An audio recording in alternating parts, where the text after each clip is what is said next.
you can let people in as they continue to join. All right. Good morning, good afternoon, good evening to everyone joining wherever you're joining from. My name is Ide Dijkstal. I'm chair of the ICCBA's Victims Committee, and I'm very glad to welcome you to this important discussion in which we'll explore representing child victims before the International Criminal Court. Now, before we start, I have to note that this session is going to be recorded. We also ask that everyone who's not speaking turn their videos off while the speakers are giving their remarks. And then we'll move into a question and answer session afterwards where we'll welcome you to turn on your videos, and then you can ask questions through the Zoom or through the chat, either way. So over recent years, and particularly over the last few months, we've watched serious conflicts impact children.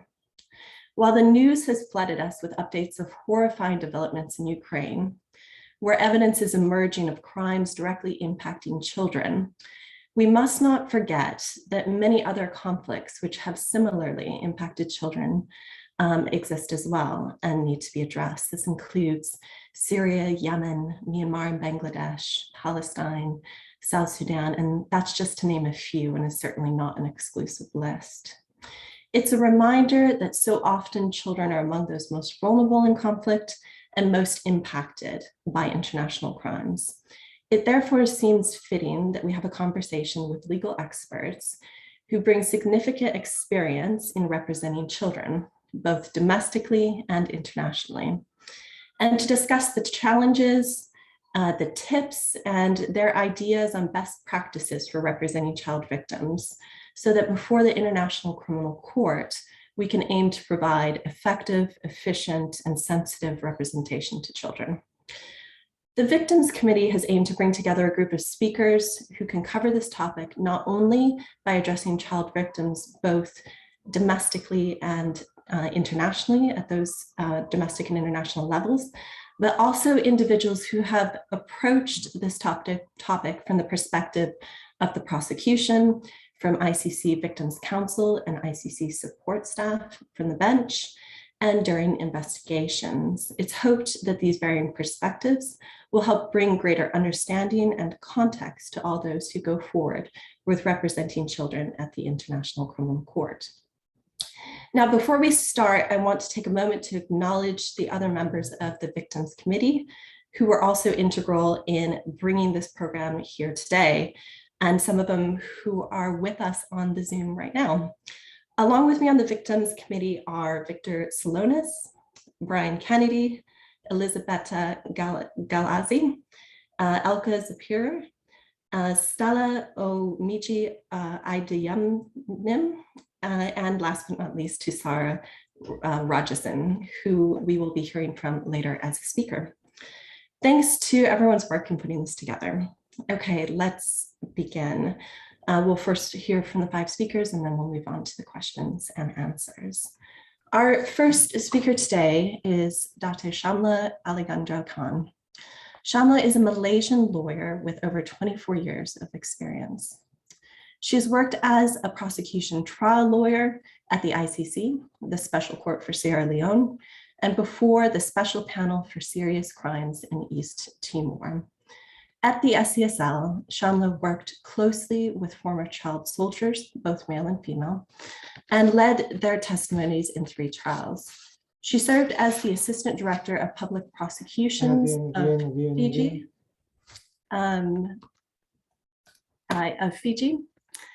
between 2018 and 2019, where she led prosecutions of child rape cases and secured the first life sentence for child rape ever to be imposed in Fiji and the Pacific. Shamla has also served as investigations team lead for sexual harassment and abuse with the UN Office of Internal Oversight Services. And most recently, she was the Gender and Child Rights Advisor to the Independent Investigative Mechanism for Myanmar. She has also represented accused persons as counsel at the ICC, STL, and ULEX court in Kosovo. At the ICCBA, Shamla previously served as a member of the Victims Committee for 3 years and on the Executive Council for 2 years. So welcome, Shamla, and we look forward to your remarks. Thank you so much, Heidi, and good evening to everyone. I believe that this is the very first time that the International Criminal Bar is engaging on the subject of child victims. The Victims Committee of the ICCBA and you, Heidi, as chair particularly, are to be commended for its leadership and vision, I think, in organizing this event.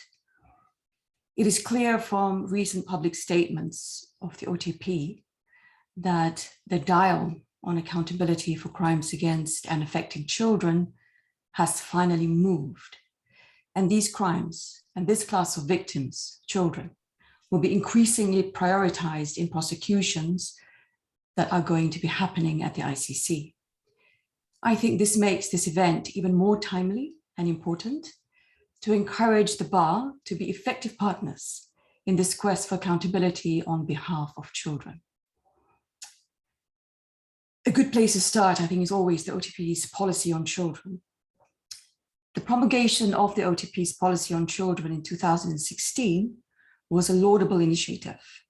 It certainly reinforced the commitment made to children in the Rome Statute. It promises accountability for the wide array of crimes that children fall victim to. It promises to ensure that when assessing the gravity of potential cases, crimes against or affecting children will be regarded as particularly grave. And it also commits to incorporating the impact of those crimes into the analysis of the gravity of potential cases. Until very recently, these promises have been simply that, just promises. And in my view, they have not been fully translated into practice. I see somebody has a hand up. Did you want to say something?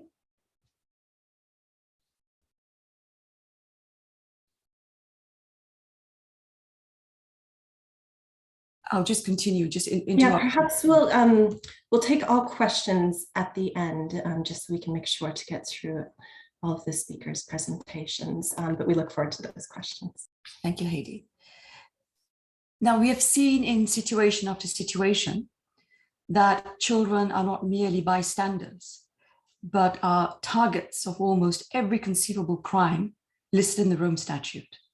Despite this, and despite the wonderful promises the OTP policy makes to children, child-specific prosecutions of the court have been quite limited, and it's been limited to child soldiering crimes, and more recently, the Taganda case, to sexual violence committed in that context. Those are indeed extremely grave violations. I am not diminishing their importance in the least, nor am I saying that they were not rightly charged and prosecuted. They were. What I'm saying, however, is that there is a wider array of other equally grave crimes that are inflicted on children, which also need to be a focus of investigations and which need to feature prominently in prosecutions before the court. Subsuming children into the wider civilian population or into gender categories for the purposes of charging sexual violence, I believe eclipses their unique suffering and victimization. Whilst the policy on children recognizes that particularity of the pain and suffering, to use the language of the policy, which is inflicted on children may amount to torture, this has never been charged to date. Despite the promise to focus on age-based persecution, this has similarly not been charged in any case as yet. The time has come, I think, to make the plight of children in conflict and war a priority in cases before the court. If you have missed it, I would really encourage everyone interested on this topic to please listen to the prosecutor's opening statement in the Darfur trial on Tuesday. His emphasis was the children of Darfur. It was remarkable, I think, that the array of horrendous crimes inflicted on Darfuri children and the impact of those crimes on them took center stage for the very first time at the ICC. And this was despite the absence of child-specific charges in that case. Like I said, the dial has moved. I think as counsel, I believe we can and must have a role to play in contributing to a more robust approach towards accountability for crimes against children. For example, using the mechanism for submitting Article 15 communications to the prosecutor, I think victims' representatives may make specific submissions with supporting evidence and legal analysis on crimes against children. Another avenue for counsel to represent children at the ICC is this. When seeking to represent victims in situations under consideration, victims' counsel should be increasingly vigilant to the rights, views, and concerns of children, and be increasingly willing to represent them as individual victims and as participants in these cases. We should actively find ways to make submissions on the crimes, as well as the impact of those crimes on children. We saw, for example, the tremendous value and the weight of victim submissions in the Bangladesh-Myanmar situation, when there was overwhelming participation by legal representatives for victims in response to the prosecutor's request for authorization to open an investigation pursuant to Article 15. Submissions were made, for example, directly to the chamber on behalf of Rohingya victims from Tulatoli, and the victims represented included 9 children. Now, these submissions were really compelling, and it urged the prosecutor to adopt a broad approach to the investigations so as to recognize the extent of the atrocities and to reflect the extent of the crimes committed. The filings also stressed the importance to the victims that the prosecutor investigated the widest possible range of crimes against the Rohingya. When describing the violations and the patterns of violence, I'm going to suggest that perhaps the submissions could have gone a step further and included more specific references to the experiences of the children in Tulatoli, and it could have identified the various crimes and which were committed against children and how the children were affected by those crimes. Building cases concerning crimes against children will not, of course, be dependent on children being interviewed or called to testify as witnesses. I accept that. But that does not mean they should never be interviewed or they should never be called to testify. We must respect and recognize and give effect to the right of a child to participate, and we must adopt bespoke approaches tailored to the interests of the child in accordance, of course, with the fair trial rights of an accused and provisions of the Rome Statute. I think it's important that we, as counsel, recognize and accept that children are capable of giving credible evidence, and that a child's age alone should not render him or her untrustworthy or unreliable. By assuming that children below a certain age will not have the stamina or the ability to withstand questioning in a criminal trial, what we are doing is in fact perpetuating, stifling social and cultural norms which say children are to be seen but not heard. I find that often discussions about interviewing children is either about a blanket policy that children will not be interviewed, or it is about what the age range of children to be interviewed should be. Now, I don't think we should set an arbitrary minimum age for victims that we will interact with. Instead, I think we should focus on having the capacity on our legal teams to be able to conduct forensic interviews of children. For example, counsel and investigators who have the practical experience working with child victims from all age groups. And then we must make an individual assessment based on the individual characteristics of the individual child.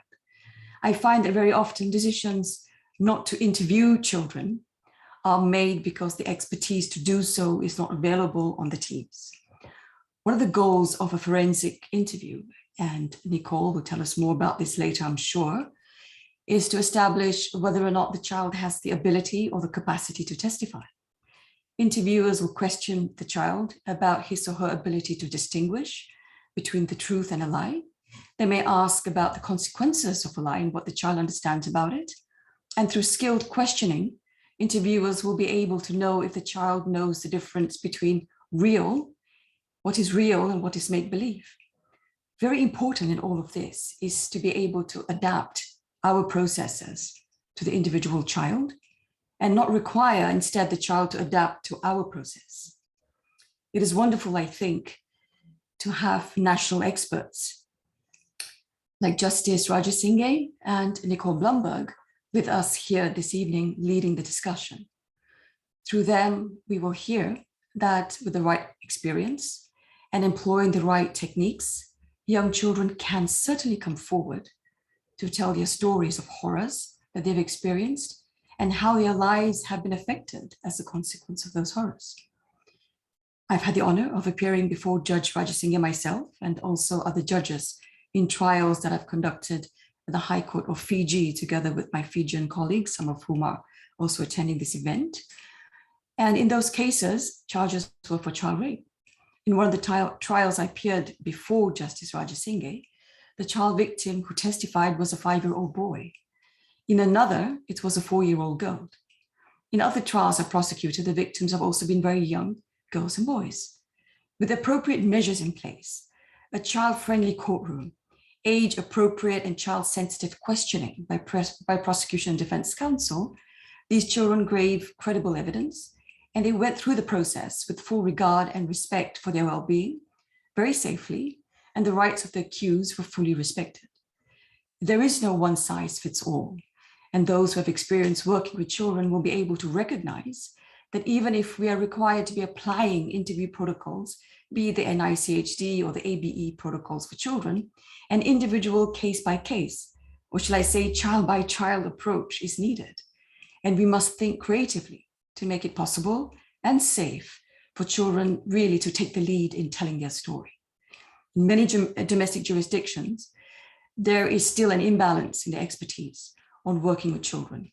Most often, the prosecution office will have the expertise in its staff, and it will conduct trainings on child-focused investigations and interviewing children. This expertise and training is always available and provided to the defense bar in some countries, like in my own in Malaysia it is, but it's not the case elsewhere. The harm that can be caused during cross-examination of children by untrained counsel cannot be understated, and there must be a requirement for training for counsel as well. I would suggest that the Victims Committee, that you have discussions with the registrar on having separate lists of counsel, legal assistants and investigators with experience in cases involving children and with experience in interviewing and examining child witnesses. I mean, such counsel can also be invited on an ad hoc basis to be part of legal teams in cases where the charges include crimes against children or where child witnesses will be called. It will also be helpful to include sessions on crimes against children in the annual council seminars, which are being organized by the registry and the ICCBA, and for there to be separate trainings and seminars for counsel to develop our skills to handle child witnesses.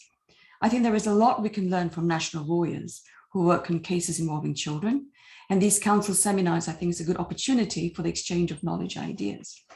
I hope that one of the key takeaways from this event will be that it is imperative that the bar approaches this category of crime and this type of witness in a way that comports to international standards and best practice. I would also encourage the chair, Heidi, and members of your committee to engage with the ICC prosecutor on his vision to prioritize crimes against children and to discuss how you can support efforts to mainstream the child-centered focus in every aspect of the work of the courts. I would also suggest that the Victims Committee, that you recommend a review of the current manual for victims representatives. Please correct me, but I believe the latest version was revised in 2019, and see how we can update it with a section dedicated to children. And related to that also, we can consider developing child-friendly material about the work of the court that counsel can use when you're going to be working on these cases and representing these victims. There is so much to do. And although we should have done so yesterday, I think today is certainly a good day to renew our commitment as council to do our part to ending impunity for crimes against children. I'm going to stop here and hand it back to you, Heidi. Thank you very much for listening to me. Well, thank you very much for those remarks. Our next speaker today is Nicole Blumberg. Nikki has been chief of the Child Abuse Unit in the New York County District Attorney's Office since 2014, and she's been serving as a prosecutor for over 20 years. She's investigated and tried a wide variety of murders, police shootings, rapes, robberies, burglaries, and other crimes of violence. She was the acting deputy bureau chief in the sex crimes unit in 2007 and was appointed as deputy bureau chief in the trial division from 2007 to 2013.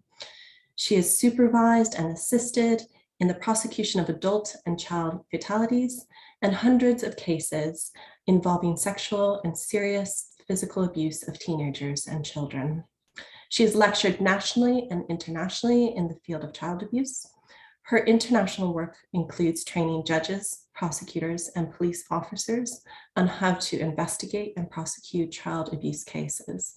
In addition to her work at the New York County District Attorney's Office, she was a senior fellow for the Association of Prosecuting Attorneys in 2019. She's also been an adjunct professor of trial advocacy at Cardozo Law School since 2009. So welcome, Nikki, and thank you for being here.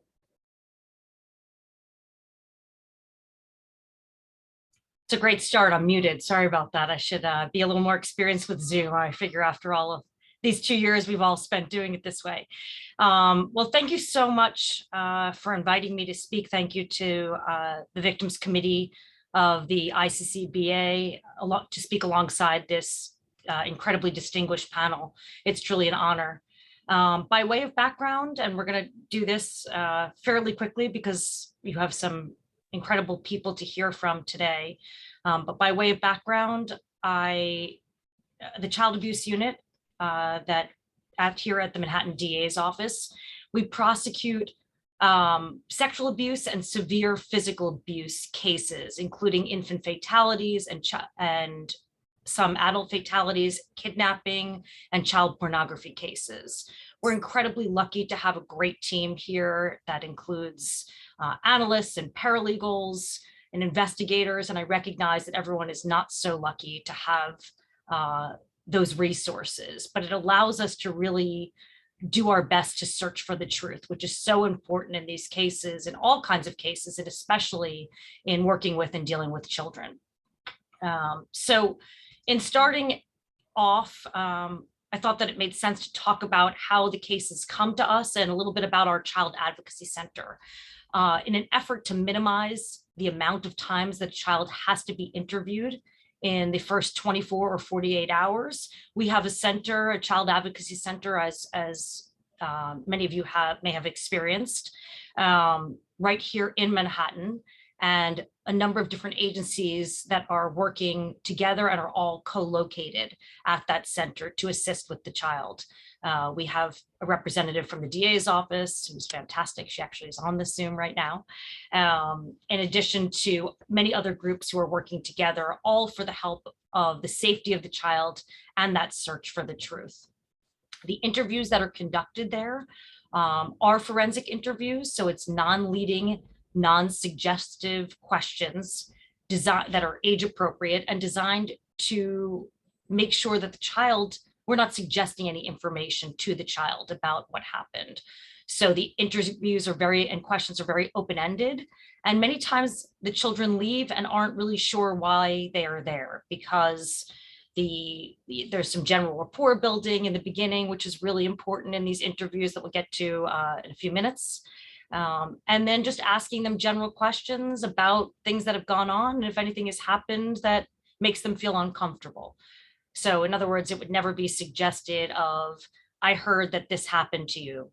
Let's talk about that. So it's in a much more open-ended way, designed to get that truth, rather than in situations that we're aware of, certainly in children under the age of 10, are more suggestible than adults are. The literature suggests that at the age of 10, children are no more suggestible than adults, but we certainly are utilizing this process of forensic interviews now for children who are under 16 years old, to still try and approach things in the most open-ended way in questioning children, so that we're not suggesting the information to them.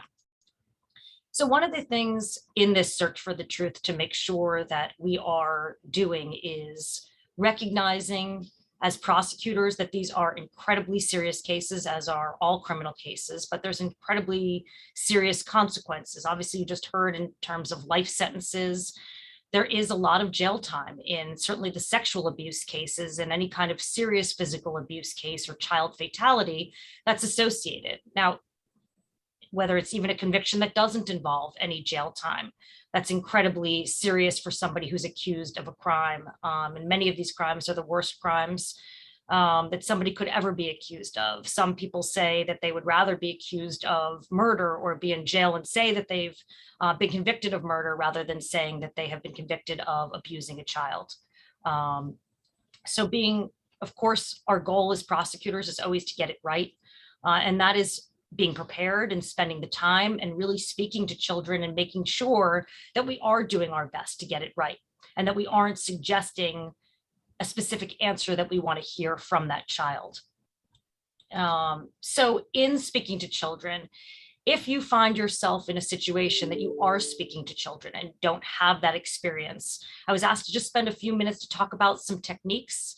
If you are doing it yourself and don't really have that training, there's no magic formula for doing this. The best advice that I can give is really try your best to see the most age-appropriate questions. Try and find out some background about that individual child, where they're at developmentally, what kinds of, they may have some special needs that you need to be aware of. They may have certain language barriers or issues that you need to be mindful of in speaking to them. You want to make sure that when you're doing the interview, you're in a place that there aren't other people around, that you're not distracted. You're not looking at your cell phone or, a computer screen that's in front of you, that you're alone and making that child feel comfortable.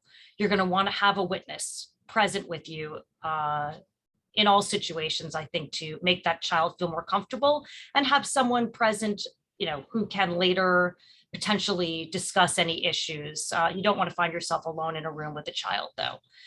Make sure that you're allotting the appropriate amount of time. In the beginning, in all of these cases, we tell the people here who are interviewing children, especially when they're starting out and don't have that experience, this is not like other kinds of cases where you can get that information very quickly. You might and likely will need to do a lot of different interviews to get to what the truth is. And you don't want to rush through this because, again, then you're not getting to maybe all of the crimes that were committed. Until that child feels comfortable with you, they're likely not going to tell you all the different things that have happened to them. And it may have been things that they either witnessed or things that they've actually experienced themselves as a victim. So it's really important to allot the appropriate amount of time for these interviews. Make sure you're making eye contact with that child and making that child feel comfortable. We talk about a rapport building that we're doing with that child, where you're talking about things that don't relate to the crime that child witnessed or experienced, and being sensitive to that. Making sure that you're patient, right? So, and let me just take a step back in that rapport building of talking to them about school, what they did that day, maybe what they did over the summer. Get them talking about something that they like to do so they can feel very comfortable with you beforehand. Play a game with them for a few minutes, something that isn't just, hi, nice to meet you, what happened on this date. You're never going to get the information. You're never going to get the truth. And again, you want to make that child feel as comfortable as possible. So that's going to be really important. Going to skip around for the sake of time.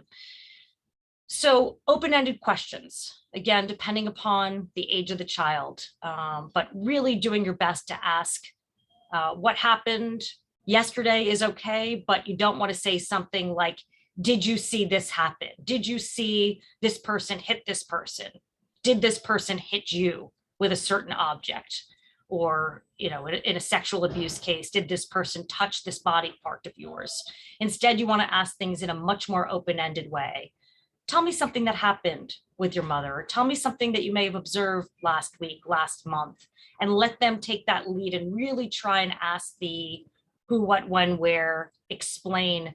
Often a follow-up question is, tell me a little bit more about that, that you'll hear in these kinds of interviews, and something that's good for interviewing children. Be aware that many adults have difficulties, excuse me, with time and distances and things like that. For every child, it may have been, this happened yesterday. And obviously we've learned that that's not the case, but there are some laws, thankfully, in New York that allow for the time issues that children have, because unless something is associated with a specific special occasion or things of that nature, it's very hard for a child, much more so than an adult, to say, this happened last January, this happened 2 years ago on X specific date. So sometimes you'll be in a position that it's tied to a holiday, tied to their birthday or a parent's birthday, or something along those lines that would allow for more specific dating of events. But beyond that, you're likely going to get a range, and you want to be careful with that. How long something lasted for, that's also something, of course, that adults have trouble with, and you could expect that children would certainly have trouble with the same thing. We were talking, or I was asked to speak a little bit about swearability, and you just heard a little bit about that. In New York, a child is presumed to be swearable when they are 9 years old. So anyone who's younger than 9 certainly can still testify as long as they're competent, but there are some extra steps that need to be taken, right? So when someone is raising their hand and swearing to tell the truth, you have to get to the bottom of, do they understand what it means to make a promise to tell the truth, what it means to swear to tell the truth? So there's different kinds of questions that we ask prior to putting a child in the grand jury, and that can be asked in terms of determining things like that. Do you know what it means to tell a lie? Is that a good thing? Is that a bad thing? Do you know what it means to tell the truth? And you can give them some different kinds of examples.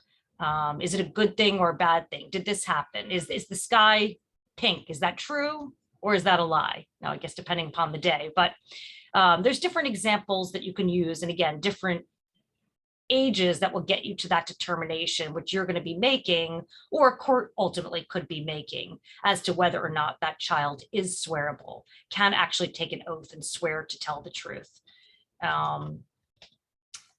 Corroboration is another big area that we focus in on our child abuse cases. And this is an area, obviously, that we could spend an hour talking about, but obviously we want to make sure that we are getting to everybody else. And so I'm going to rush through a couple things to think about in corroboration, and why that's so important, that you don't want to be just in a position that you are putting forth the testimony of a child without having other witnesses that could support and explain why that child is actually credible and is worthy of belief.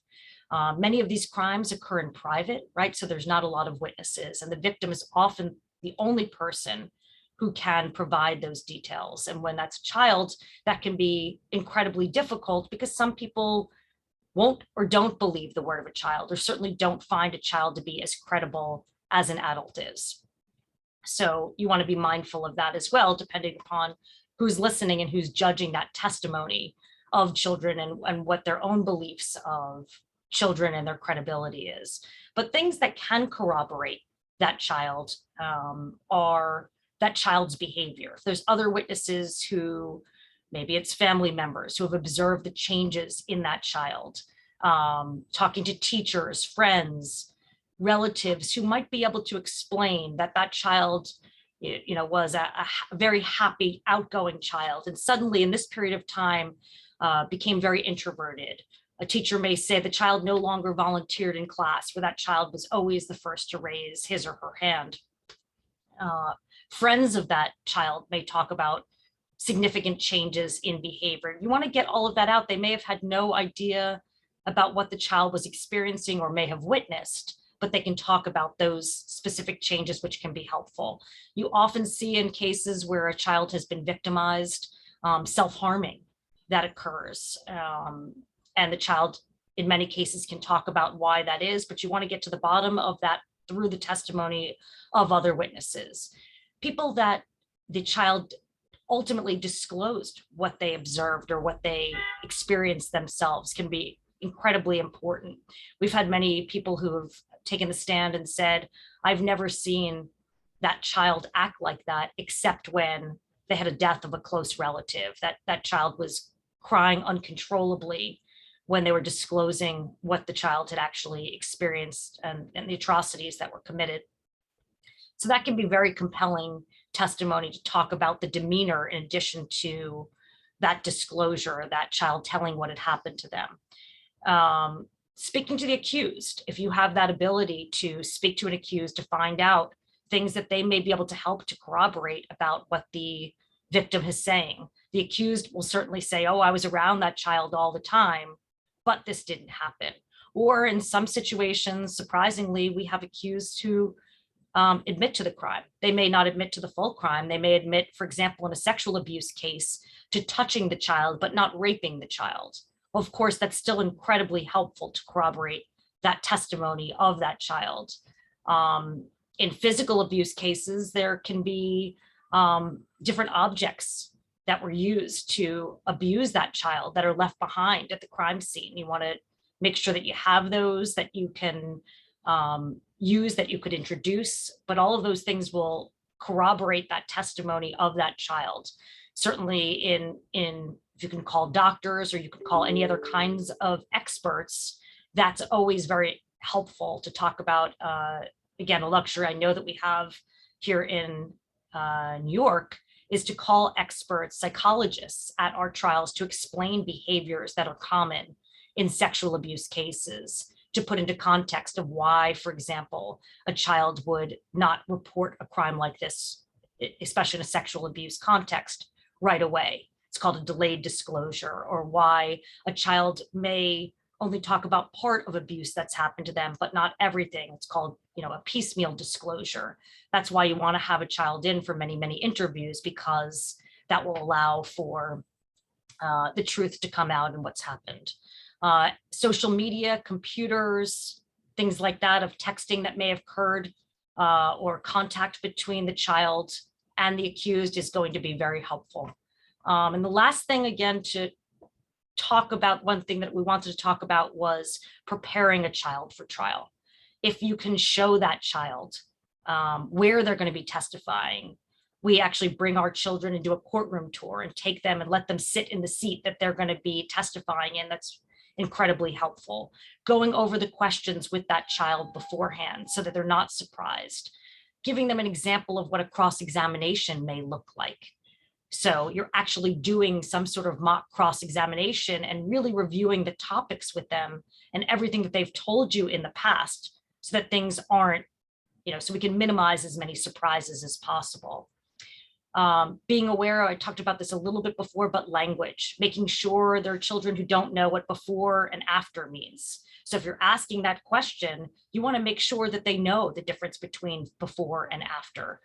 Instead of asking that and putting them in a position that they have to ask you questions or say that they don't understand or answering the question incorrectly. So those are, in the amount of time, obviously, that we have. I wanted to go through some broad topics that I was asked by the committee to cover. I hope that goes over it in broad strokes for you, but the main thing is not to fear children. They do give a lot of valuable information, and it's important to really just listen to what they have to say and do your best to not lead them through it and hear it from them rather than providing them the information. Well, thank you, Nikki. That was incredibly helpful, and thank you for sharing your experience and expertise on this. I hope that we do have some time to come back to some of these topics during the question and answer as well. Our next speaker is Priscilla Aling, and she will be addressing this representing child victims, particularly at the ICC and in the early stages of the proceedings and investigations. Priscilla is a lawyer from Uganda, working as a field-based member of the Legal Representatives for Victims, the LRVs, in the trial of the prosecutor versus Dominic Ongwen before the ICC. She coordinates field-based consultations, investigations, and documentation of victimization, views, and concerns of a staggering number of 2,605 victims participating in this trial. Priscilla is also a director for the Victim Support Initiative, a nonprofit affiliate with the LRBs whose goal is to enhance victim participation in the Ongwen trial and promote victims' rights in transitional justice processes in Uganda's domestic courts in domestic cases as well. So Priscilla, welcome.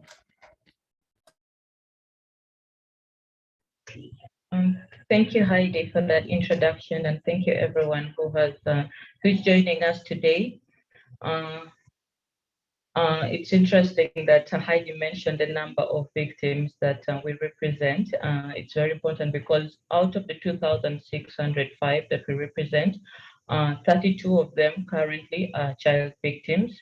The number was much bigger. We had a couple of hundred at the beginning of the trial in 2006, but with every year that goes by, we have had more of them become adults. So I believe this will be the final year. We'll have child victims who were present during the attacks when it happened in 2003 and 2004 in the communities of Abok, Odek, and Lukodi. These are villages, rural areas in northern Uganda. I say this because I think the previous speaker shared some tips that I was making note of it, and the circumstances are very different from the ones that we have. And so to talk about some of I will talk about three main points that we encountered during the investigation periods and consultations. And one very important one is the fact that the trial started over 10 years from the events that occurred. As I mentioned, 2003 and 2004.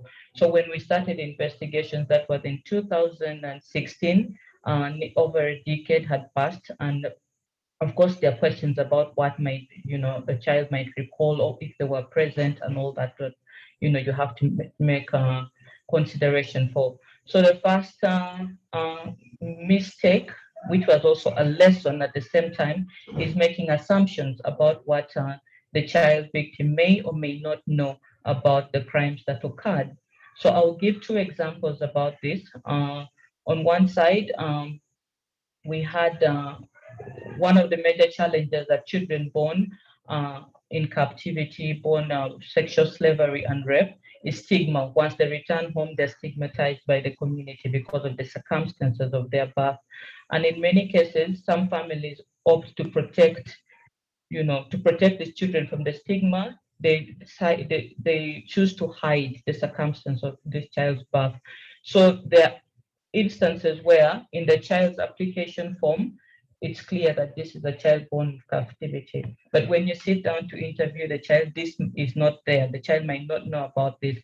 So then if you haven't had the opportunity to engage with the parents or the caretaker prior to the interview that you're going to have, you risk exposing something that the child did not know about. And of course, there'll be so much damage about this because many of them have people that they believe are their parents when indeed they're not their parents.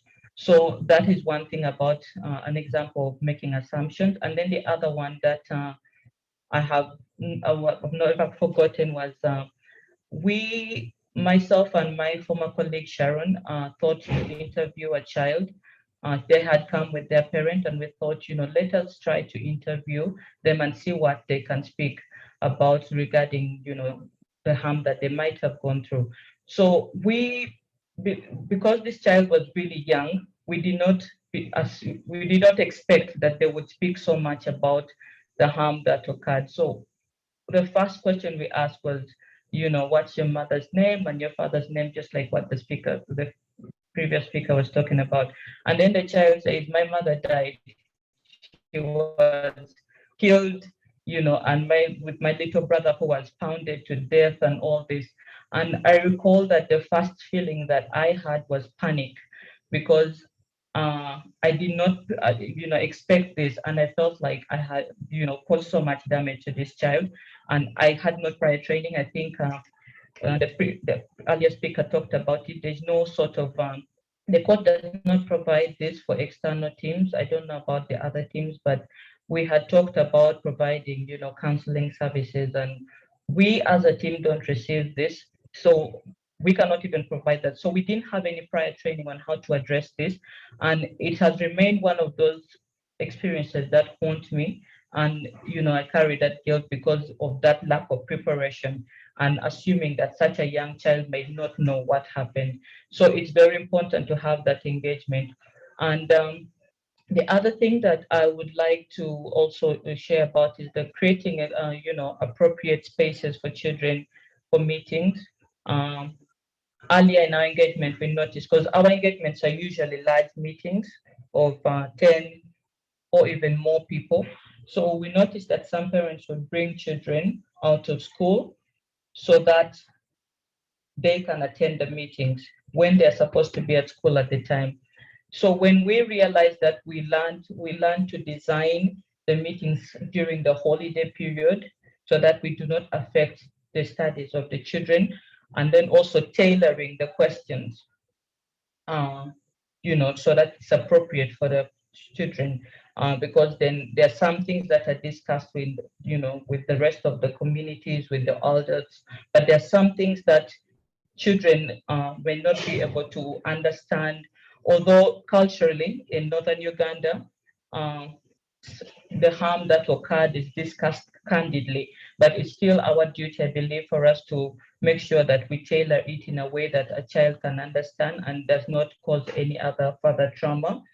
And then the last thing that I'll speak about, and then I'll allow Joseph to add on to that, is the sensitiveness surrounding children.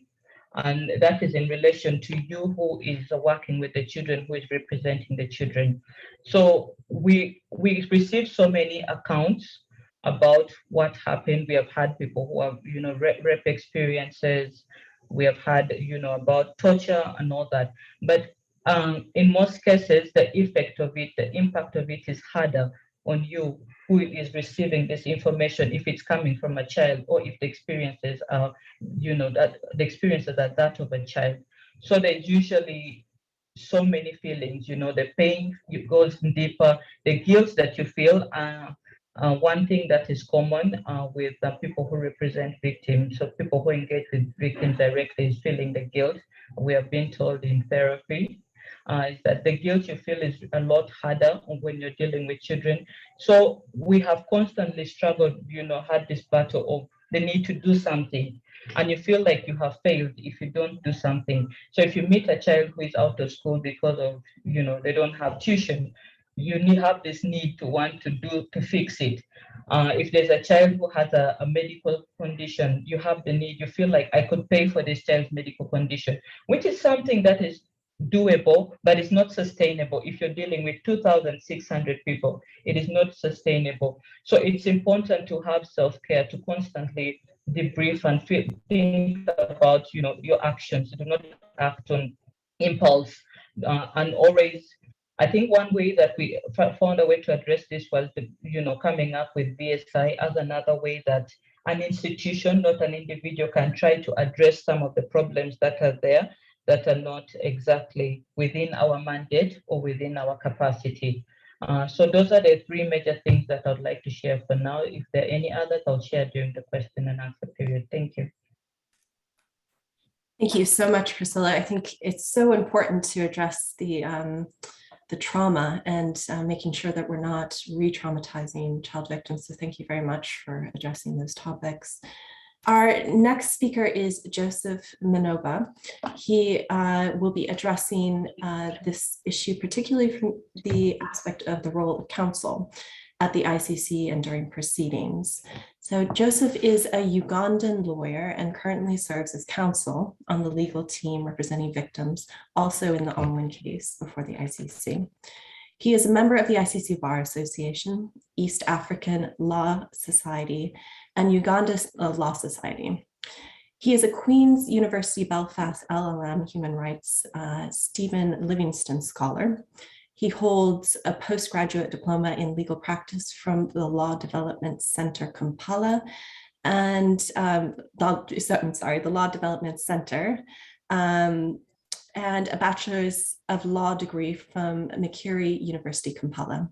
Joseph has worked with the Victim Participation Reparations Section, the PRS, of the ICC as a visiting professional. He is a founder of the Uganda Victims' Rights Working Group and now Uganda Victims Foundation. He has also previously served as coordinator of the Uganda Coalition for the International Criminal Court. Prior to his appointment as legal representative for victims in the Onwin case, Joseph practiced criminal law in Uganda. So welcome, Joseph.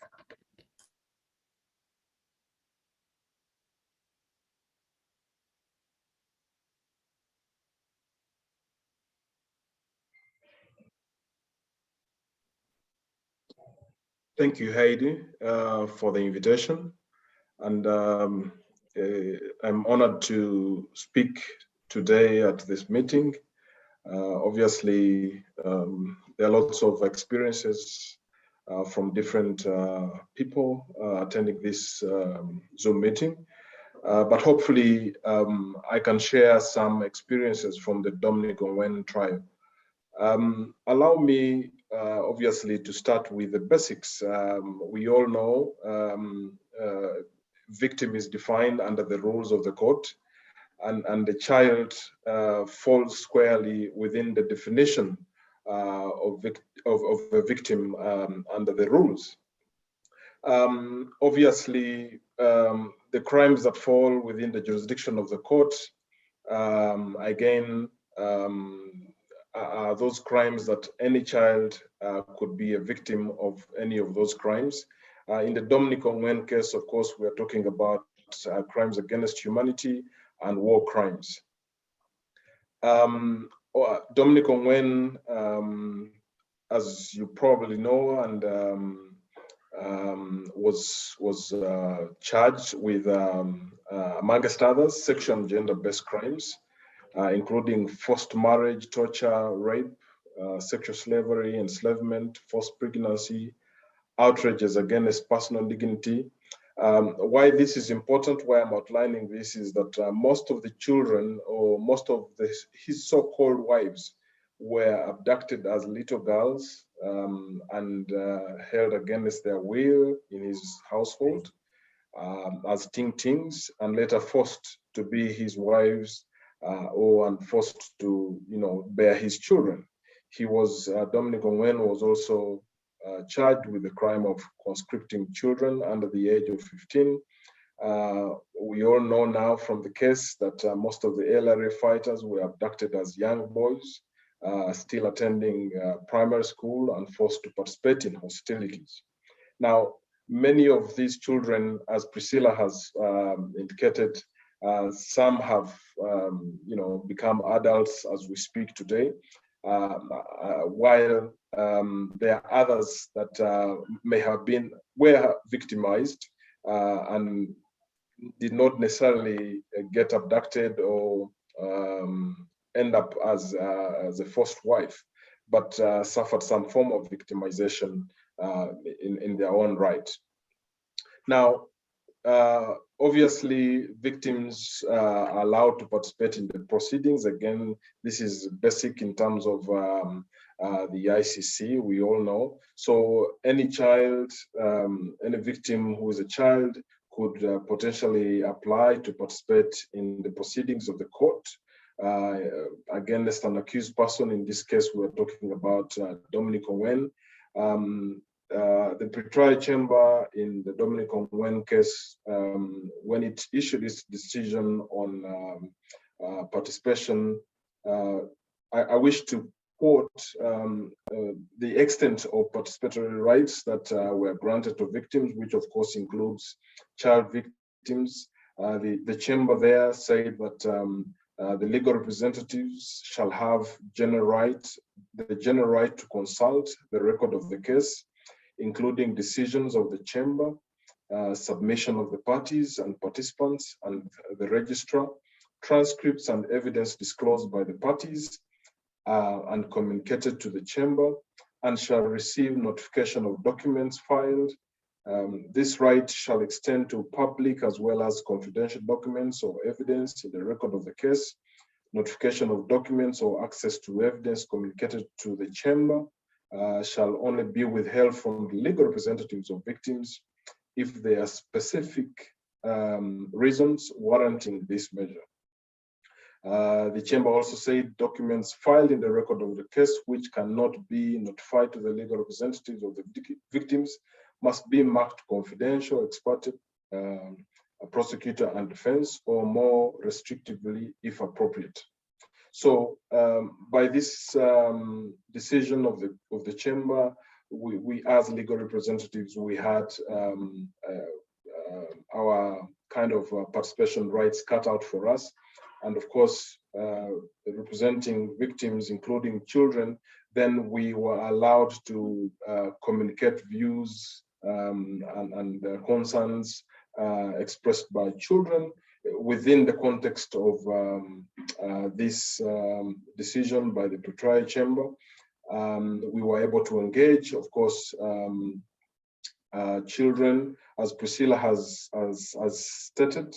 One of the things that we did to kind of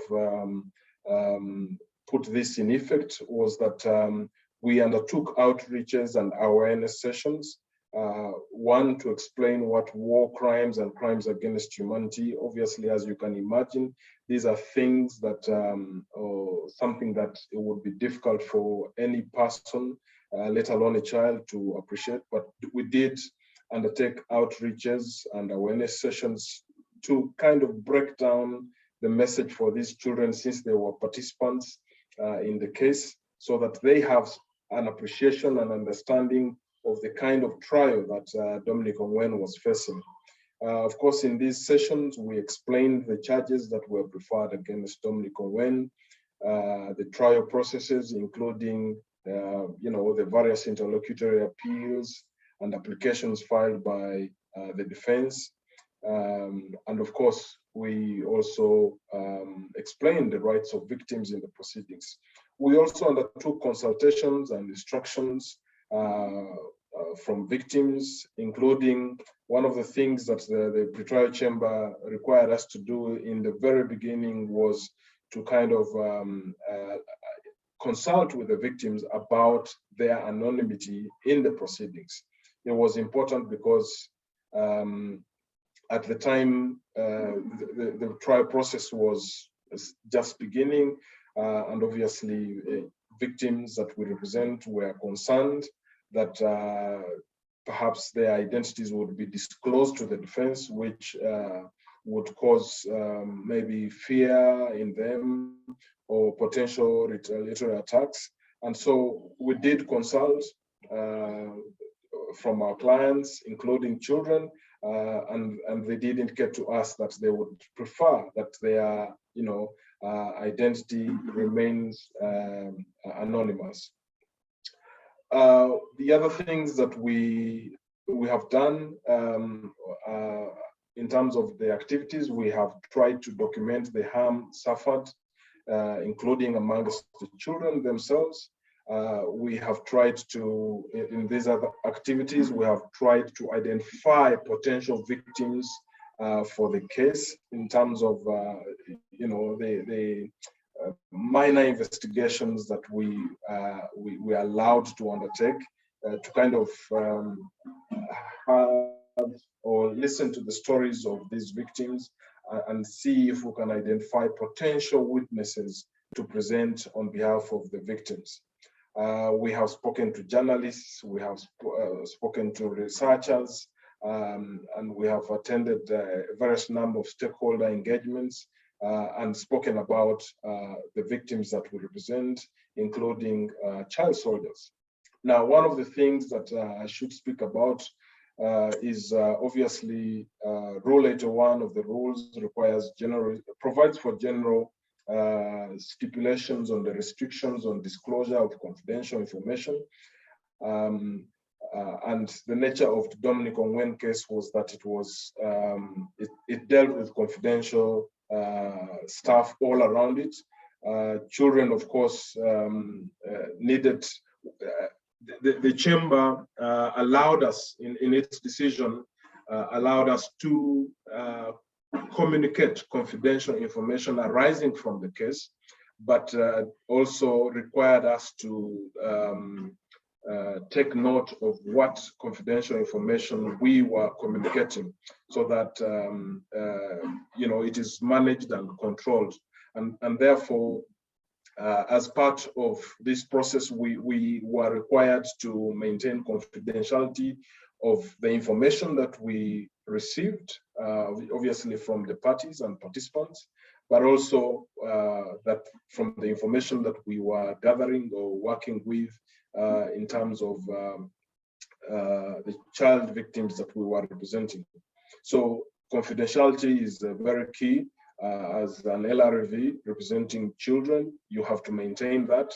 I will speak about this later, because we, as one of the challenges, their confidentiality may become an issue for an LRV in certain situations. So it's important that we keep mind of this. Obviously, as part of the confidentiality process, victims require protection measures, especially on account of their testimony. As you know, many of the children that were abducted and recruited into the LRA ranks were forced to commit atrocities, and therefore, when it comes to their testimony in court, it is very important that confidentiality about them is maintained. So these are some of the things that we did. I want to note the advantages that accrue, as it may be, to representing child victims. One of the things that I would highlight here is that the representing children helps them to enhance their knowledge, primarily because this is a trial that was taking place in The Hague, not in Uganda. It's an international criminal court trial. So it was important that as we speak to victims, but more specifically to child victims, we had to kind of build their knowledge why this case needed to take place, and try and explain the processes of the trial. We definitely explained or helped them to enhance their knowledge about victim participation in the ICC proceedings. Obviously, then you think about meaningful and effective participation. As an LRV team,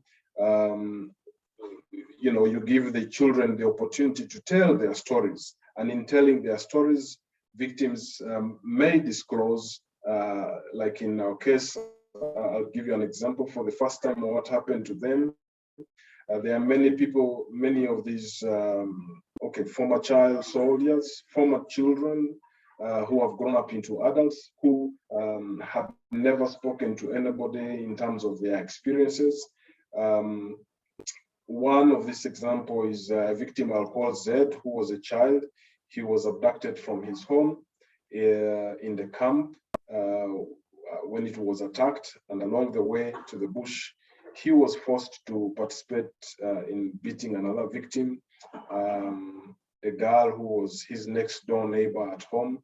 He was forced to sexually abuse the body of this girl after she had been killed. And the perpetrators, of course, were laughing at him during the sexual incident. So speaking about or giving this child an opportunity to speak their experiences in a way kind of helped this child to speak for the first time. Probably he was not a child anymore, but he was a young adult at the time. But his experience as a child, he needed somebody to, listen to him and listen to his experiences. The same thing happens for another individual that I'll probably, because of time, I will not get into. But having said that, let me then talk about the challenges we have encountered representing child victims. one of the challenges, and Priscilla did touch on this a little bit, I mean, most or some of the children were suffering from trauma or even potentially PTSD from the violence they experienced. And at the time when we, got out to do these engagements with the victims, we were ill-equipped to deal with these kind of challenges.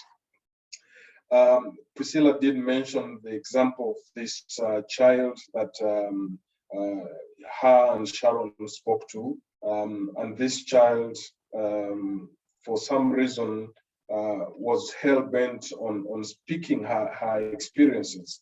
And as Priscilla mentioned, they did, we were not, as I said, we were ill-equipped because the victims and witnesses unit of the court had indicated to us that they were not in a position to assist us or support us with a psychologist to come around along with us to the field, so that in situations like for this child, then they would be able to speak to the child. But because we were doing this in groups, when they encountered this, they kind of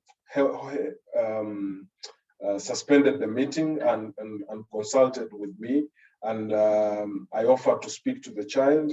And when I did speak with the child, I also determined that perhaps it was not helpful for the child to continue narrating her story, because she had witnessed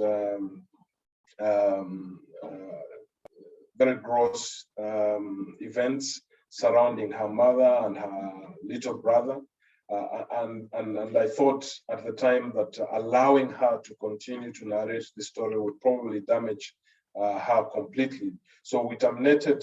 She was a potentially good witness for the victim's case, but because of the experience and the fear that she would probably be extensively traumatized, we suspended or terminated the interview with her, and did explain to her that it wouldn't be helpful for her to continue narrating the story of her experiences, but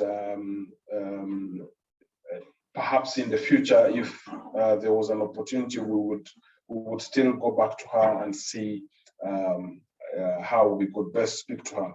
Another challenge that we encountered is that, of course, some children were not forthcoming with their stories or accounts of their experiences in terms of the chronological events about the things that happened during the attack.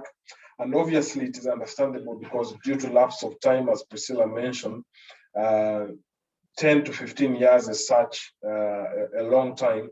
Most of these children were toddlers at the time the camp was attacked, and their impression of the events during the attack may have been captured in their mind, but most likely they may not have been in a position to remember all the detail of the events compared to those who were a little bit older than them, such as those who were abducted. And so one of the fears that I personally had was that because the conflict and the violence in northern Uganda has been discussed generally, I thought that these children's minds or thoughts about the violence may have been shaped by what they had.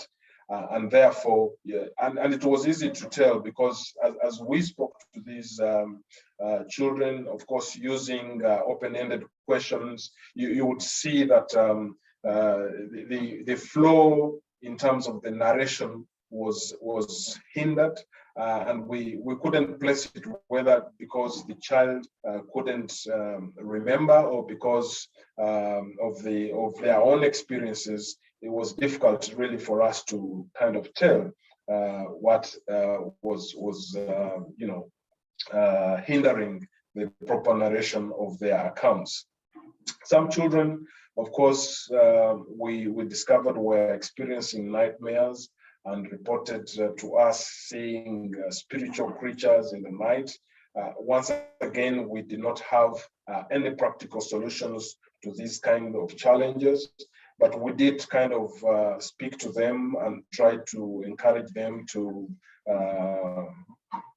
talk to other people and maybe their parents about these experiences to help them, overcome these challenges, because as I've said, we were not prepared for these kind of things.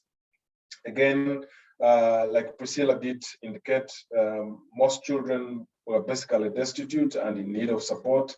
As LRVs, we struggled with this because we were limited in what we could do. But we did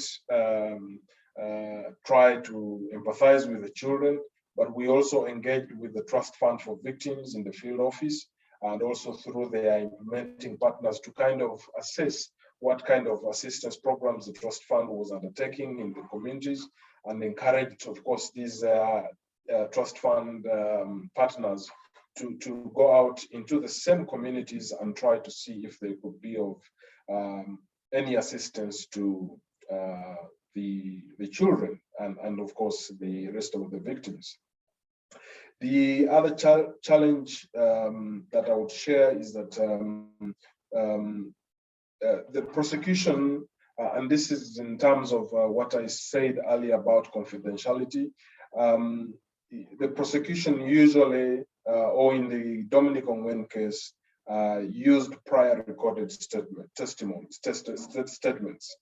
And as LRVs, we had assured our clients that they would remain anonymous, their identities would not be disclosed. However, in the course of the trial, some of the witnesses, prosecution witnesses, had not disclosed all their relations to the in their witness statements, or in the course of the trial itself, in their testimonies, did not disclose the certain relations. And so when other witnesses who were called spoke about the relations of that kind of the former witness testifying, then it happened that some of the witnesses who were dual status individuals that we represented had their names being disclosed to the defense, and yet we had assured these victims that they would remain anonymous. So it was a big challenge for us, because again, that meant that our assurances were not truthful to the victims, and we were forced to come back to the communities to kind of try and explain these happenings. Obviously, this was not a making by the LRVs, but I think this happens with the prosecution because as they do these prior recorded testimony statements with their own witnesses during their investigations, then it's either the witnesses don't disclose fully their relations, and unfortunately for those clients, the dual status individuals that we represent ended up having their identities and other information disclosed to the defense. Fortunately, nothing has happened out of that disclosure, but it is something that we had to contend with at the time. The other challenge that I would Joseph, also mention. I'm so sorry to interrupt you. I think we have about a minute left, and we do need to move on to the next speaker so that we do have some time for question and answer. So if you could maybe spend about 30 seconds, a minute with your last remarks, that would be great. So sorry to stop you. Thank you. I could share tips and best practices that could be of help. One of the things that I would say then in terms of tips and best practices is that the prosecution again has the duty to disclose to the defense anything that comes to it. As an LRV representing a child, one needs to be careful. Anything that you share with the prosecution would potentially be disclosed to the defense. We had an experience where we thought that the prosecution would investigate, but the prosecution let us know that they were going to disclose this, which was unfortunate because, again, we were dealing with a victim who was not prepared for that disclosure. We also engaged, it is important also to work with professionals, experts. We did engage a team of experts who kind of went to the communities and spoke to children amongst the victims that we represent so that they could get a whole picture of the experiences of victims. I will leave it at that. Thank you very much for listening. Well, thank you so much, Joseph. And I think it's clear from everything that you've shared about your experiences, about the challenges that you face and the suggestions that you've given, that there's so much to talk about on this topic, and that I think this needs to be a continuing conversation for all of us who are practicing before the International Criminal Court. Our last speaker will be addressing this issue from the perspective of the bench, which I think all of us can benefit from knowing about how judges approach this topic as we ourselves are practicing before the court. Tusara Rajak Singh is our next speaker. Tusara is currently a judge of the High Court of the Fiji Islands. He has served in this position since November 2014. Prior to this position, he served as Master of the High Court in the Civil Division from August 2013 to October 2014, and was resident magistrate from November 2009 to August 2013. Tusara has also acted as referee at the Land Transport Appeal Tribunal from January 2010 to August 2013. He was the additional district judge and magistrate in Sri Lanka from October 2004 to November 2009. And he is also a member of the ICC's Victims Committee, which organized this program today. So welcome to Tusara, and we welcome your remarks.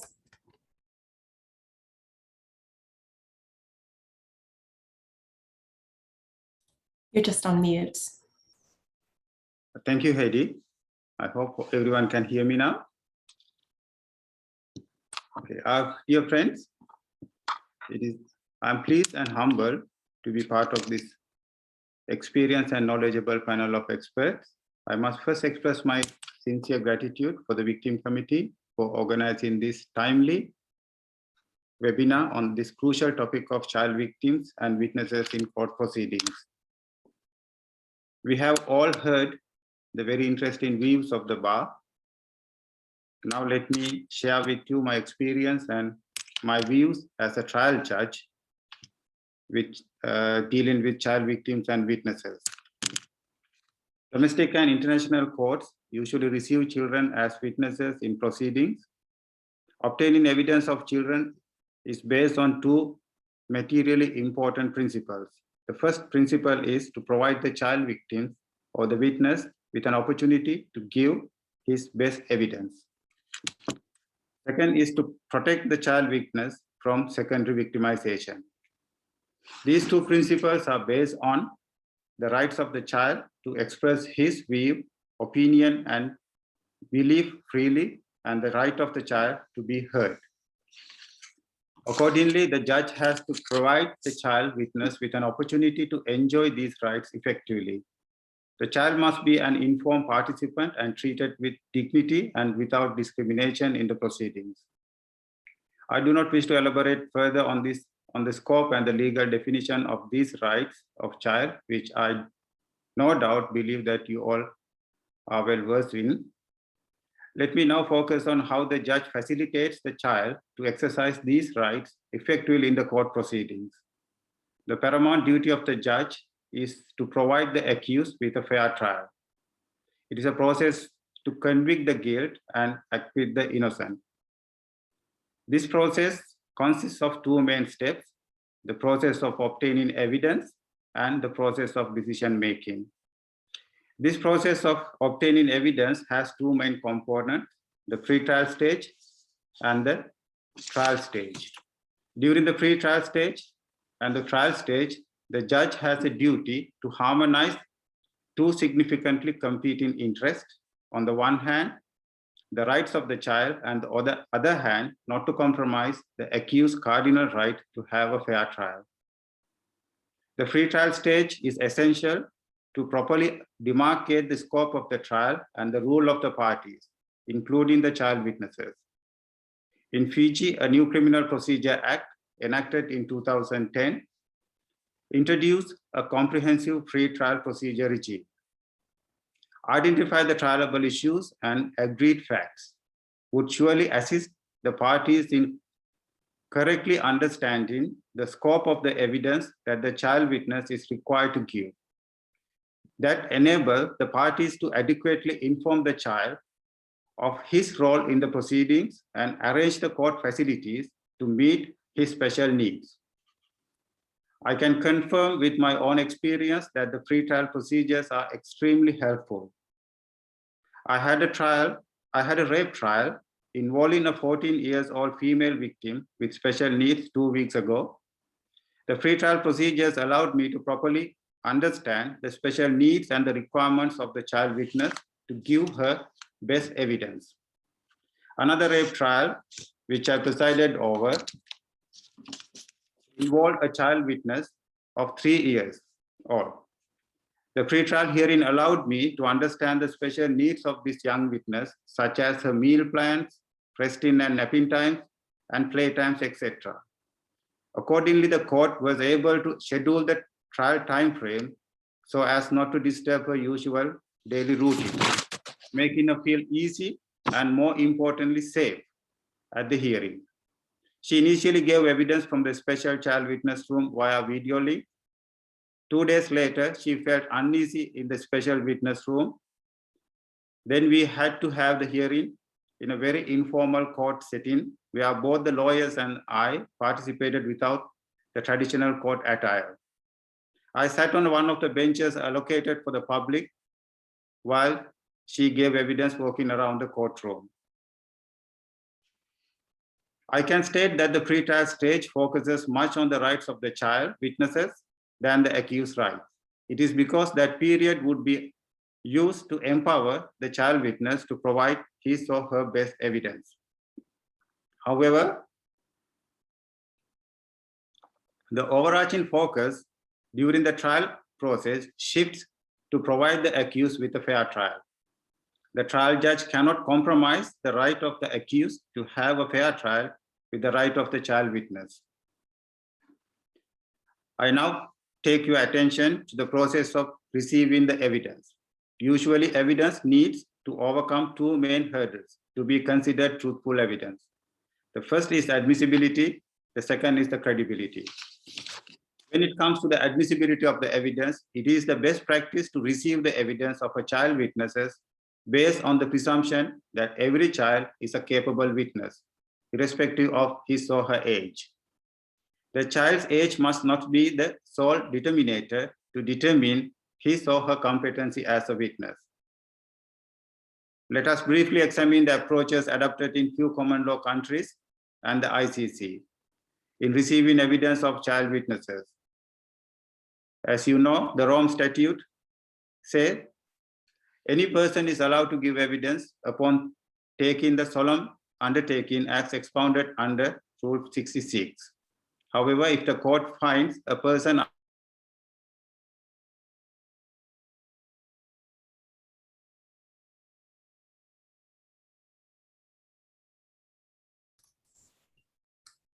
Tushar, are you there? I think his video might have stalled. Oh, yes, I think you're back. Can you hear me now? Yes, thank you. Yeah.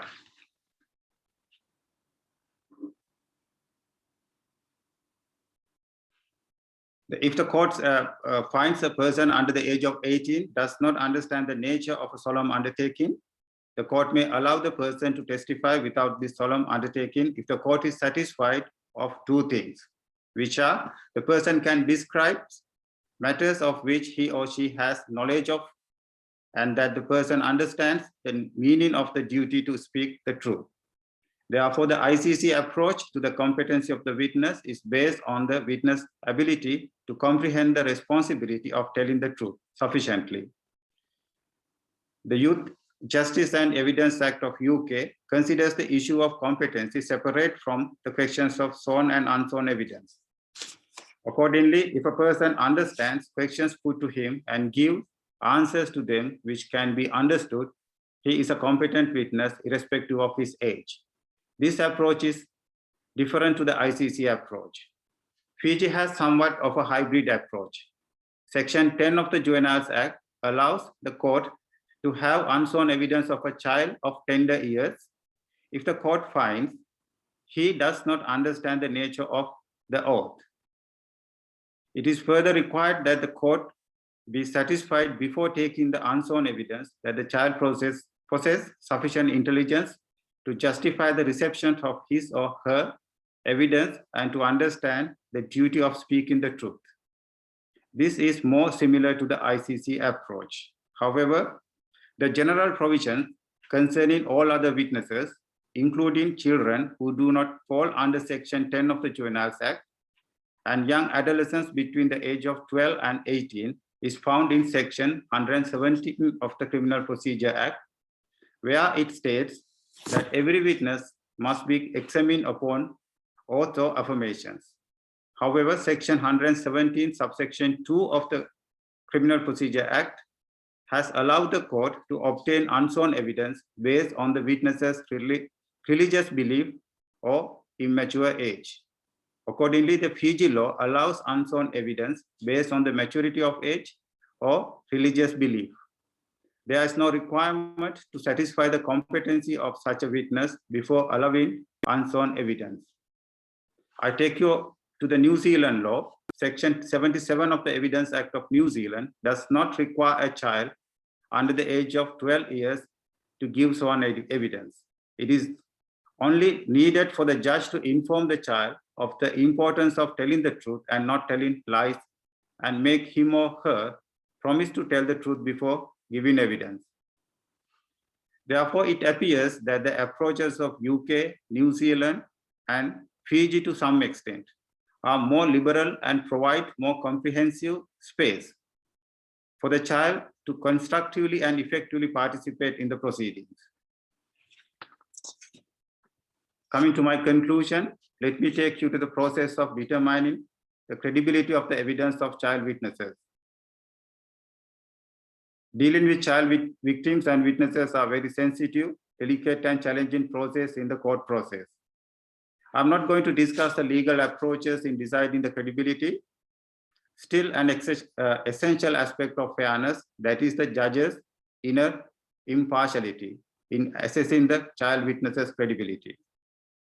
We all know judges are also human, are not immune from their own prejudices, views, and perceptions when dealing with child victims and witnesses.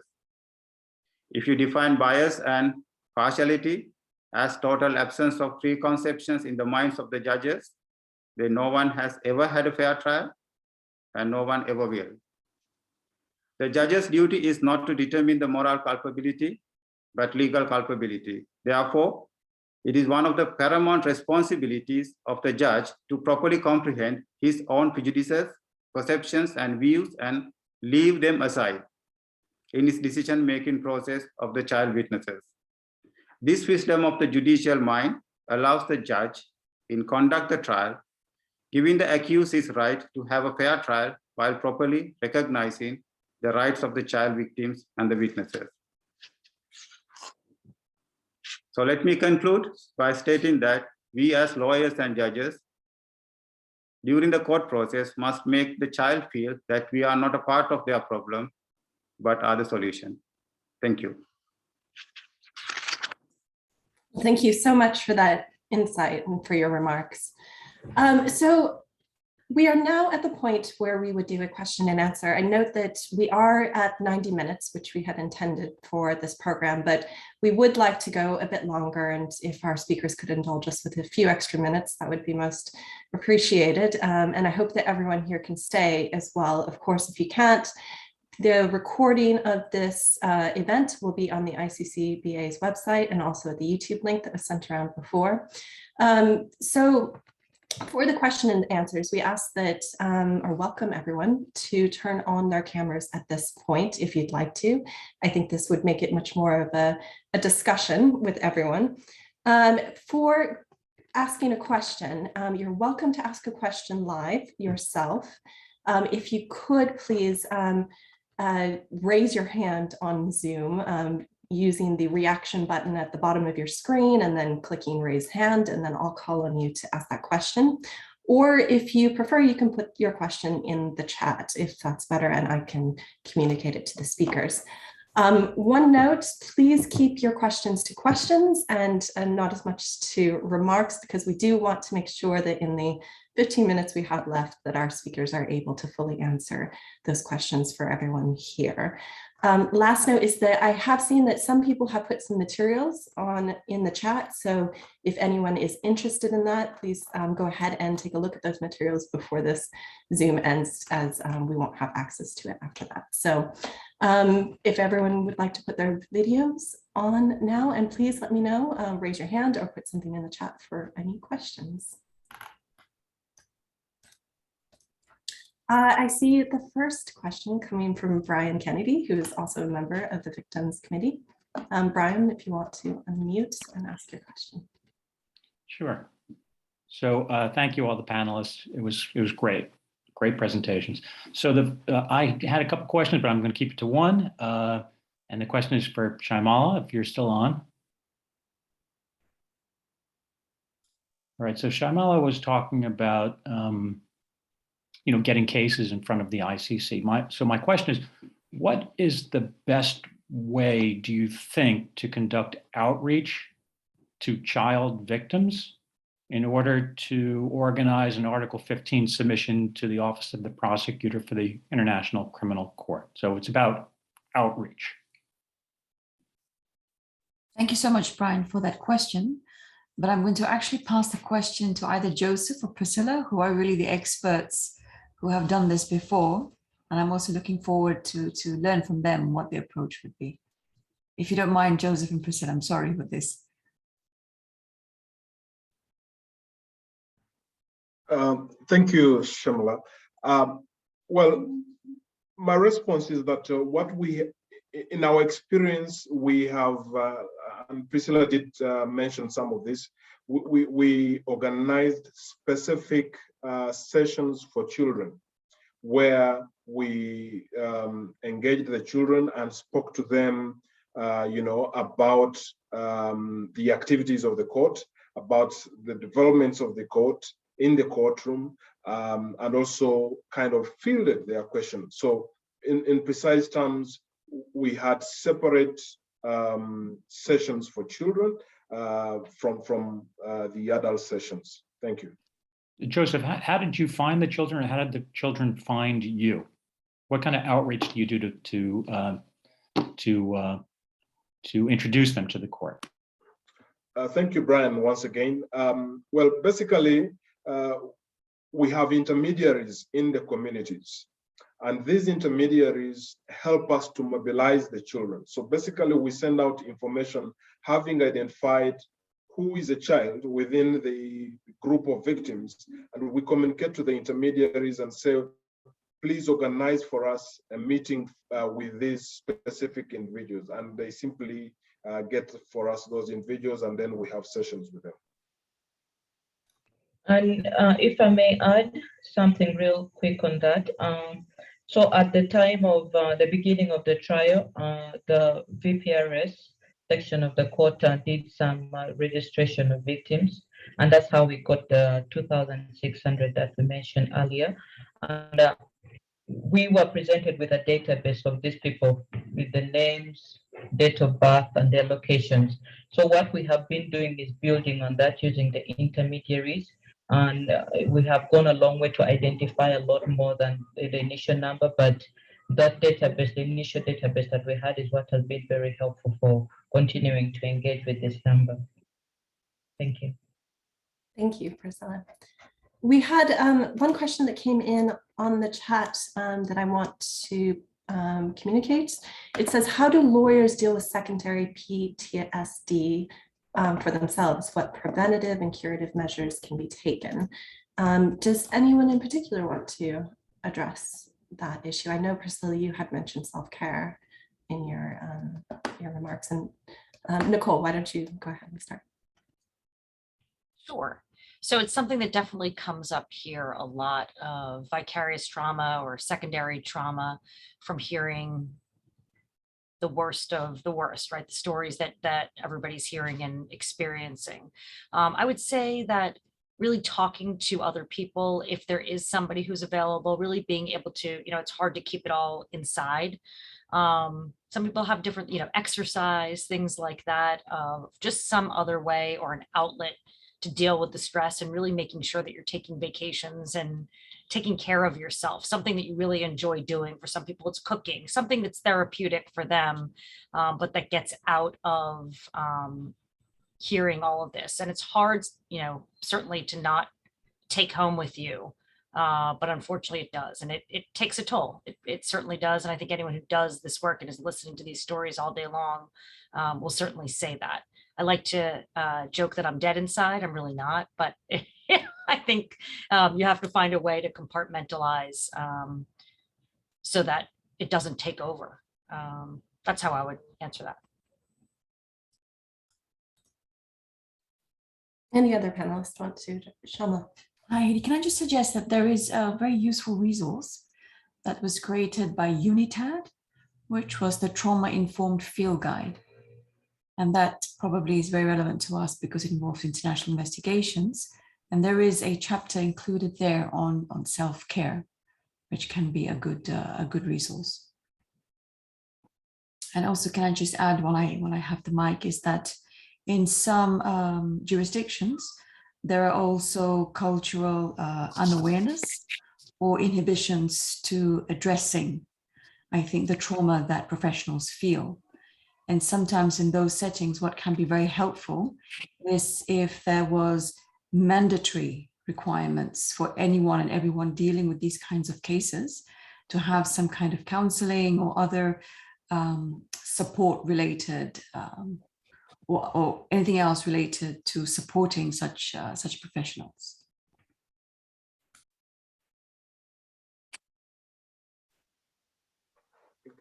Can I Yes, please. Joseph, if you have something to say.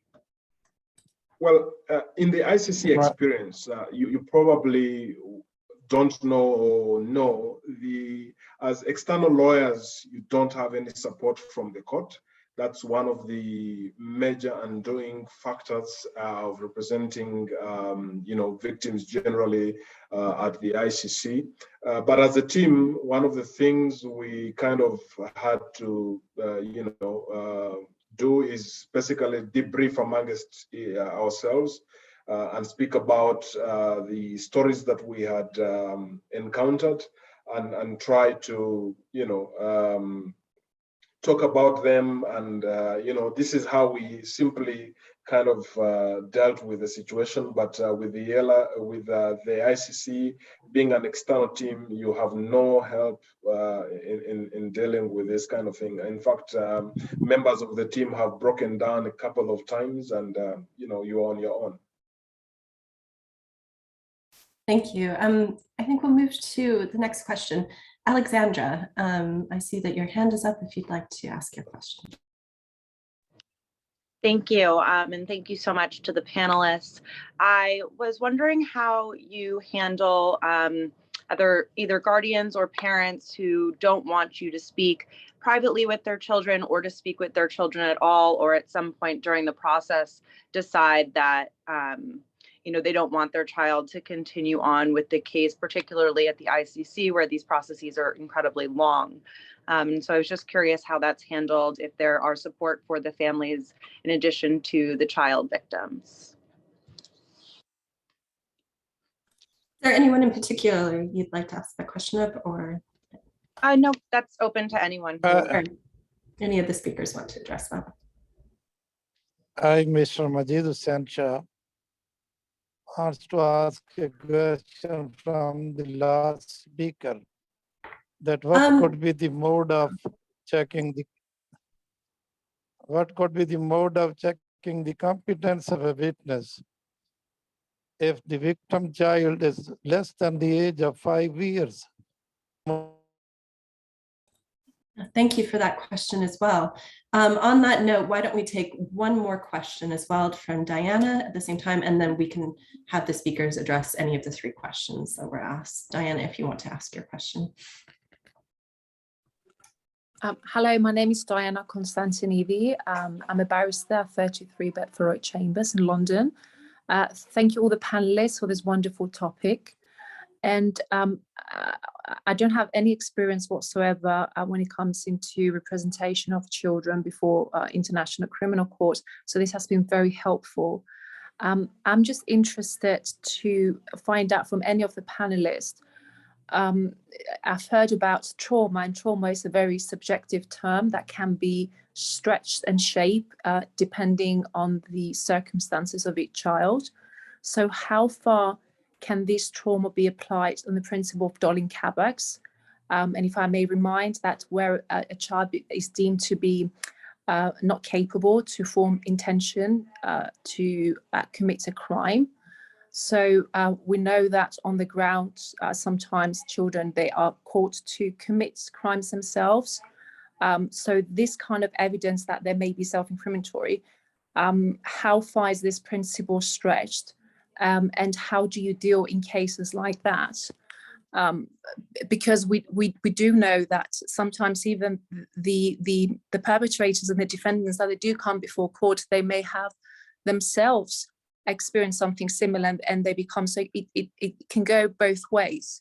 So I'm just interested, how do you deal with this delicate balance? And I do appreciate maybe a very, very peculiar, the minority of your cases.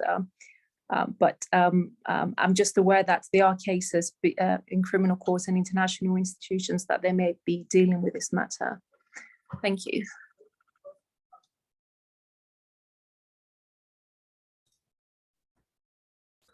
Would any of the panelists like to go ahead and address some of those 3 questions? Heidi, I could speak on the first, and then someone else mentioned that. So I don't remember who asked the question, but it had to do with how to handle, parents and caretakers who might not be willing to let us have the engagement with the children. In our case, I think I mentioned this earlier, but it's very important to build a relationship with the parent. So this is not going to happen on, the first instance, but it's going to be a continuous engagement, because once they trust you, then they can understand, they can trust you with their children. And so to some extent, we have been lucky that some of the parents and caretakers are also our clients. But in situations where they are not our clients, for instance, some of them are represented by the OPCV and the ICC, we have, in cases, talked to their representative about this concern that they may have. We have had some meetings with the parents and caretakers to explain to them what the purpose of the meeting is. And in case we are having engagements that are not very sensitive, we have had them be present at the time we are engaging with the children. So you'll notice that when the parent insists on attending the first or second couple of times, they will later on, relinquish that power and, allow you to interview the child without them being present. So it's really about building rapport over time, in my experience. Thank you. Thank you, Priscilla. Nicole, I'm going to call on you because we had a question from the chat that is it's similar to Alexandra's, which asks, Specifically, if you have any tips, experience, remarks regarding the work with parents, legal guardians of children being interviewed, particularly in regards to consent consultations needed with them, influence suggestibility. If you could address that along with Alexandra's question. That would be wonderful. So what we do is we meet with the parents before we're meeting with the child and explain the reasons why we need to meet with the child alone. If the child may not disclose certain information because the parents are present or anyone else is present for the interview. So it's something I should have stressed even more when I was speaking, because that's a really important thing to do, is making sure that in addition to the other things that you're really alone with that child. Usually when explaining that to the parents, that there's certain things that they won't say or will be influenced by in front of the parents, we're successful. There are situations in which we're not, and we can't convince the parents to go forward. We also videotape all of our forensic interviews, and that's something that at times a parent may not consent to, but when we go through that explanation, in the vast majority of cases, we are successful. In terms of parents who along the way are upset with the process and don't want their child to continue, again, what we do is we are lucky to have the resources to provide the counseling and ability to speak to the parents as well, to explain why the delays, why it's so important that the child is still involved. We do have the power to subpoena the child, but we really don't want to do that. We use that more sparingly. If there's a reason, certainly if the child has mental health issues that are really affected by testifying, there are situations in which we would not proceed in a case. But other than that, depending upon the conduct that occurred, doing our best to work with counselors and convince the parents that that's what's necessary to keep that child safe, or the consequences if we don't proceed and what's going to happen with that case. But they're great questions and they're tough issues. Sorry, is this something that you have addressed from the perspective of judges as well? Yes, to the issue of the witnesses under the age of 5. So we had to approach every child witnesses as a capable witness. We had to understand that every human has the ability of feeling and forming their views and communicate them. The children usually communicate their own sounds and on their own ways. So in that case, we can get the assistance of some specialist to translate or communicate their views to the court. Just because of the communications barrier, we can't completely shut them away from the court process. And the issue of the unhelpful parents is a very big issue in Fiji, where in the traditional community, there's a practice of formal apologies.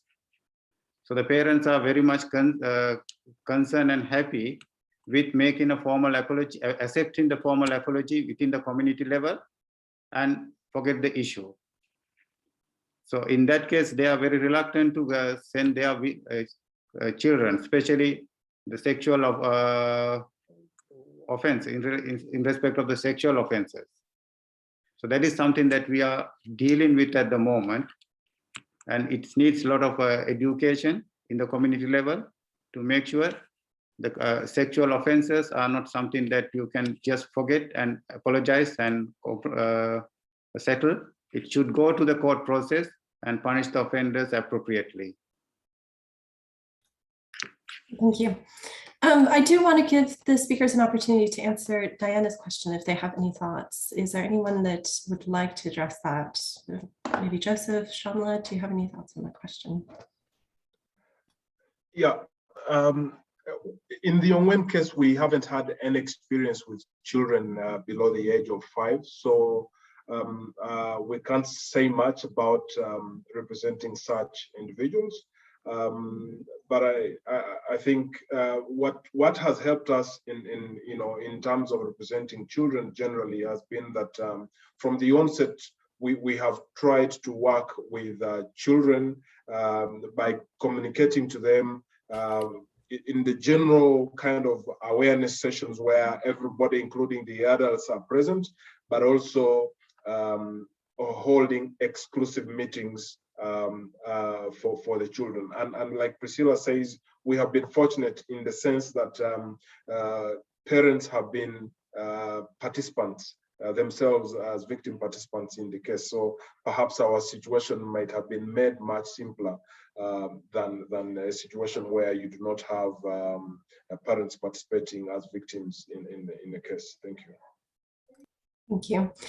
So I think that we have only time left. Unfortunately, this has been a great discussion, but unfortunately, we only have time left for a few more questions. So what I'd like to do is take one question from the chat and one question from a live question. And then I'm going to ask that each of the speakers address what they can with those questions and any last remarks that they have. The question from the chat comes from Elisabetta Galazzi. The question is, the opening of the investigation by the OTP for the crimes in Ukraine is the biggest challenge in the recent history of the ICC. Millions of victims will call for justice, including minors. What impact will this have on the functioning of the court? So to keep that in mind. And then I see that Victor, you have your hand up. So if you'd like to ask a question, go ahead. Thank you, Heidi. I'm very honored to be with you today and share all these excellent presentations. My question would go to Shyamla. Shyamla raised a few very interesting issues we might need to discuss quite a lot in the ICCBA Executive Council soon, I believe. And my question to Shyamla would be whether she thinks that having a task force regarding the issues you raised about the children protection between the registry, the ICCBA, and the prosecutor would be a better option, or whether it would be better ICCBA to pursue different discussions with the registry and the prosecutor. Great, thank you.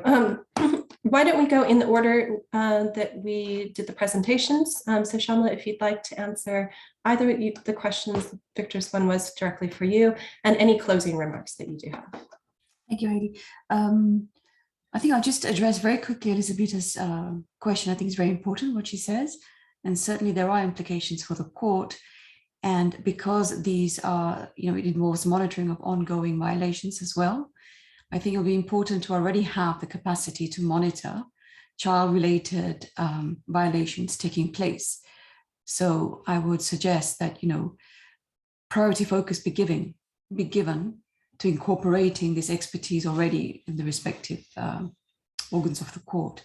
And to address your question, Victor, is really, I think that this is an issue that you probably don't need a separate task force, but which I think the Victims Committee of the ICCBA can really take the lead on, as you have on today's event. And just as a final remark, again, to reiterate that this is a really important discussion, and to really commend everyone on the Victims Committee for giving it the priority that you have, and to everyone for attending this evening and staying on much longer. It shows how important this issue is for all of us to be discussing and taking further. So thank you very much for having me on this panel. Thank you so much. Nikki, I think you're next. I just want to echo, thank you so much for having me. I learned a lot by listening to the other panelists, and the questions have been excellent, and these are really important topics. Certainly, I'm happy to anyone who is dealing with a situation where they're interviewing a child for the first time. Feel free, you're welcome to give my contact information out to somebody, and happy to walk you through anything that would be helpful to you, and good luck and thanks again. Thank you. Priscilla. Thank you, Heidi, and thank you, everyone. I just want to emphasize that we cannot say we support victim participation without effectively equipping the representatives, because I think one thing that came out today is the fact that on one side, we want to see, like the child victims and the rest of the victim community effectively represented. But if the representatives and all the people that work together to do this are not fully equipped, if they're not trained to deal with the challenges they meet, if they don't have psychosocial support, then we are failing at the end of the day. You can imagine what happens if people continuously leave the role after a few months of engaging and you've built rapport, then you have to leave. It wouldn't benefit anyone. That's my closing remarks for now. Thank you. Thank you. Joseph. Yes, allow me to express my own gratitude to the Victims Committee for having me. And of course, thank you to all the listeners. My parting shot is that to be successful, in my experience, to be successful with representing child victims, you need to build trust with the victims. What we have done in the Dominic Ongwen case is that we have gone out there and sat with the communities, spoken to them about the activities of the court, fielded or answered their questions, and in so doing, consistently, in fact, as a matter of fact, we did have engagements monthly, and so we were in a position to build rapport, as Priscilla said. We were able to build confidence amongst the victims, and in doing so, they trusted us and were able to come out and speak to us freely about their experiences. I think that's very important. Thank you. And last, Tushar. Let me thank you all for having me today, and thank you, Victim Committee, for organizing this wonderful event. And my final remarks is that this is a very important topic, not only for the lawyers as well as the judges. So I suggest that my final remark is that to continue this dialogue, to have a kind of a uniform and the universal approach of obtaining evidence of child witnesses. I think that we had to discuss further about whether we can come to a universal approach about the competency, whether based on the sworn or the understanding of the truth, or letting them to express their view and let the judicial office, the court to decide the truthfulness. So that is my final remark. Thank you for everyone. Well, thank you very much. That is going to conclude our program for tonight. Thank you so much to the speakers for your excellent presentations and for the discussion afterwards, and for everyone that attended today and for all of your questions as well. I think this has been a very insightful conversation and presentations from everyone. I want to say that the ICCBA Victims Committee will be planning another webinar, hopefully in the coming months, on a topic that will again help victims representatives at the ICC and navigating representing victims before the court. So we'll certainly advertise that when that is planned. I would also encourage anyone who's here today who is not a member of the ICCBA to please go to the website and consider joining and becoming involved with the ICCBA. It's not only for those practitioners before the court, but anyone that's interested in the work that the court and counsel and support staff do at the court. So please do join if you're interested. So thank you very much again to the speakers and to the audience today, and hope to see everyone again soon in another discussion.